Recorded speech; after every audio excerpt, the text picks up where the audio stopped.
Welcome to this lecture on the principle of immunology, specifically focusing on hypersensitivity. Today, we are going to explore a fascinating and sometimes dangerous paradox of the human body.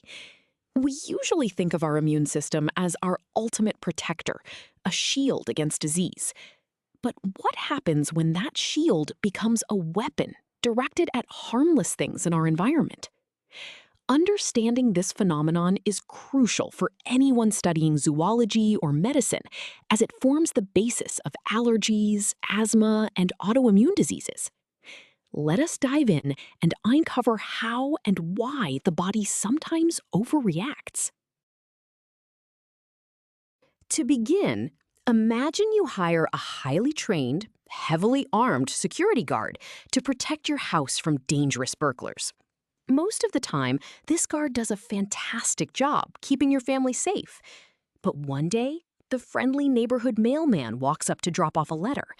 The security guard completely panics, pulls out a bazooka, and blows up your front porch. The mailman was completely harmless, but the guard's extreme, misguided overreaction caused massive damage to your own house. In the human body, this exact scenario is called hypersensitivity.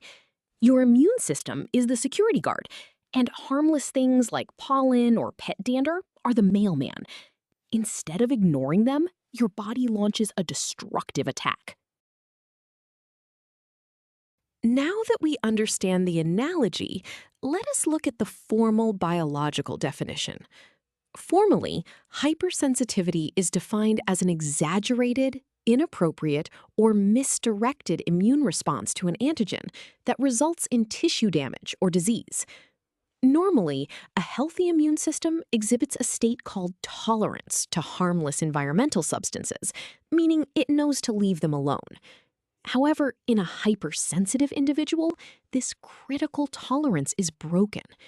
When the body is repeatedly exposed to the antigen, it mounts a vigorous adaptive immune response.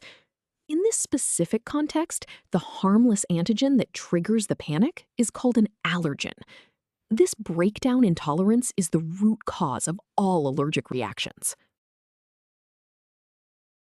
Building on that definition, we must recognize that not all hypersensitivity reactions are the same.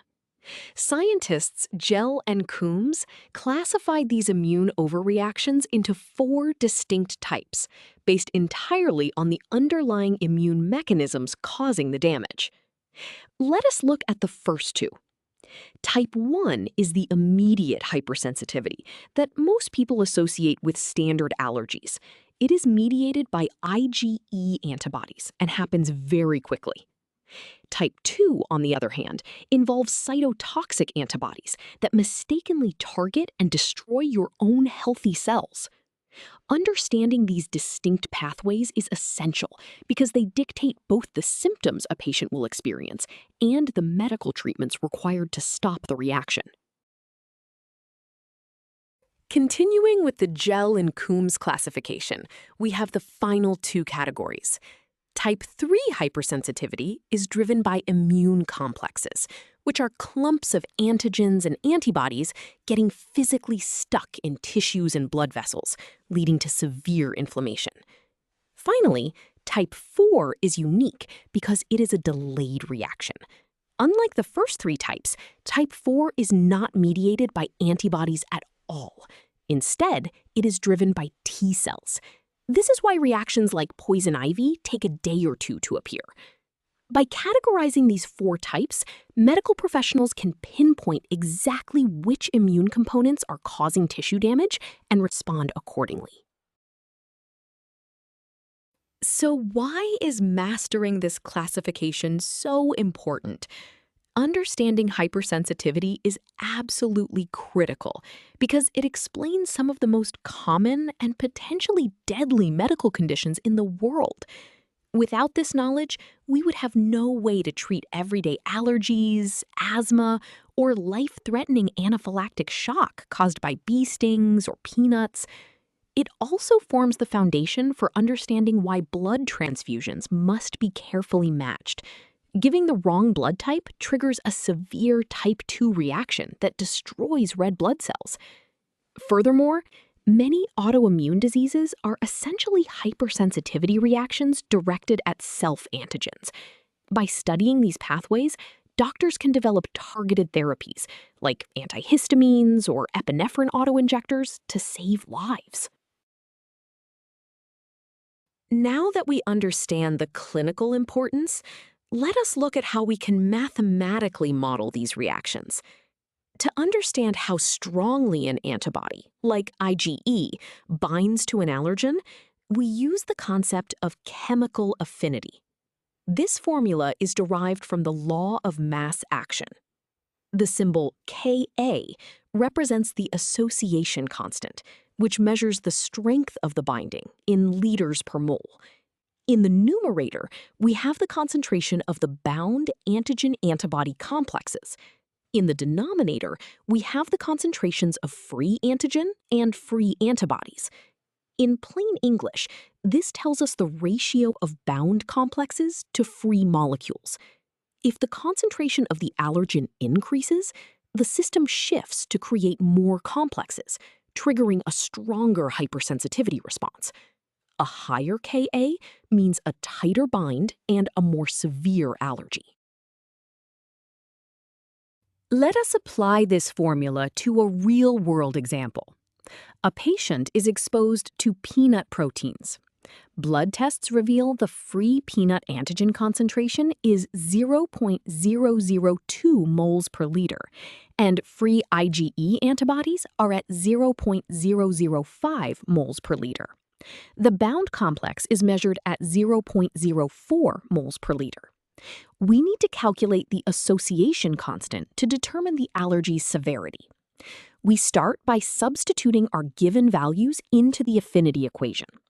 Next, we multiply the free antigen and free antibody concentrations in the denominator, giving us an extremely small number, 0.00001.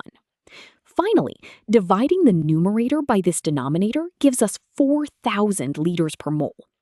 This high value indicates the antibodies latch onto the peanut protein aggressively, suggesting a severe type 1 hypersensitivity reaction.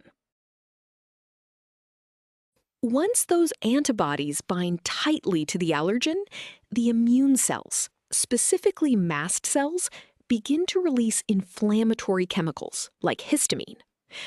To predict how quickly a patient will experience symptoms, we model the rate of histamine release using this exponential function. H of t represents the total amount of histamine released at a specific time. H max is the maximum possible amount of histamine the cells can release. The constant E is the base of the natural logarithm. The variable K is the degranulation rate constant, telling us how fast the cells empty. And T is the time elapsed. This formula mathematically describes how histamine floods the system rapidly at first, then levels off. If the rate constant K increases, the reaction happens much faster, leading to sudden symptoms like anaphylaxis. Let us see how this exponential release plays out in a patient who inhales ragweed pollen.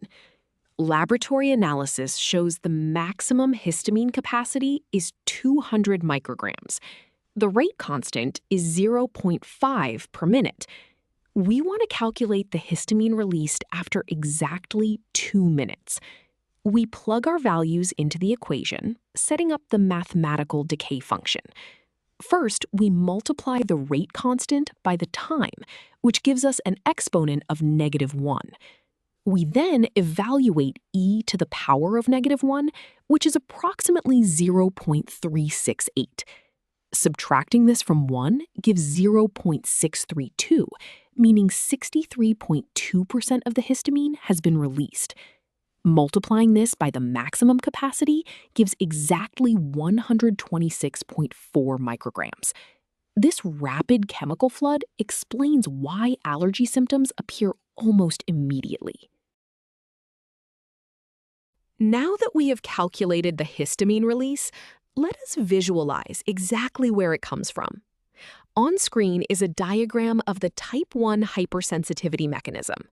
On the far left, you can see the green pollen grain, which acts as our allergen. It is binding directly to the Y-shaped IgE antibodies. Notice how these antibodies are anchored to the surface of the mast cell via specific receptors.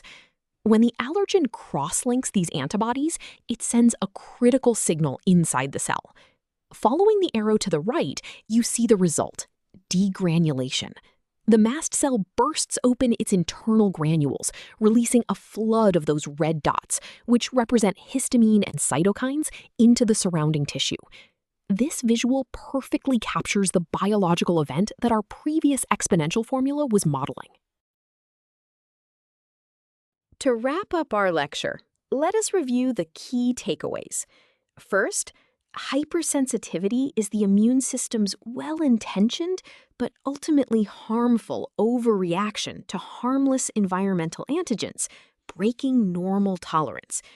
Second, by classifying these reactions into 4 distinct types, medical professionals can pinpoint exactly which immune components are causing the tissue damage. Third, we saw how mathematical models, like antibody affinity and histamine release kinetics, help us accurately predict the severity and speed of these allergic reactions. Ultimately, mastering this concept is absolutely essential for diagnosing allergies, managing autoimmune diseases, and developing life-saving treatments that calm the immune system back down to a state of healthy tolerance. Thank you for joining this session on immunology.